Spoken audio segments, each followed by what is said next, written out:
My appendix bursts, my parents, my brother, and even my fiancé are all too busy celebrating my sister's birthday. I'm outside the operating room, frantically calling every family member I can think of to sign the consent form, but every call is either ignored or hung up on. After hanging up on me, my fiancé, Joel Graham, texts back. Sophie, stop being dramatic. It's Yvette's 18th birthday today. Whatever it is can wait until after the party. I quietly set my phone down and sign the consent form myself. It's the 99th time they've chosen Yvette Norton, my sister, over me. This time, I choose not to care. I'll stop letting their favoritism hurt me. Instead, I'll do everything they ask of me without complaint. They'll all think I finally learned to be obedient, and they'll never realize that I'm preparing to leave them for good. I stayed in the hospital for 3 days, and for those 3 days, my phone stayed silent. I didn't receive a single call from my family. I didn't call anyone either. I didn't scroll through their Instagram feeds like I used to, trying to keep up with every little update in their lives. Instead, I just quietly rested in my hospital bed and dragged my weak body around for checkups and payments. Even on the day I was discharged, I didn't tell a soul.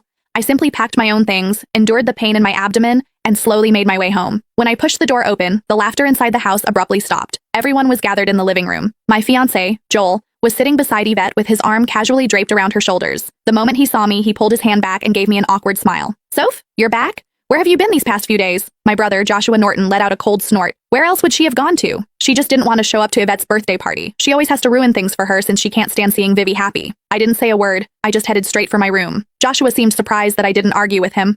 Normally, whenever he accused me of being selfish, I would break down in tears and desperately defend myself. But this time, I'd kept quiet. My mom rushed over to me with a glass of juice. Sophia, we were so busy with Vivi's birthday the other day that we missed your calls. Don't be mad at us, okay? She placed a glass of mango juice in my hand. Although my heart had long since stopped expecting anything, it still ached faintly. I was allergic to mangoes, but Yvette loved them. There was always mango-flavored food and drinks in the house because of that.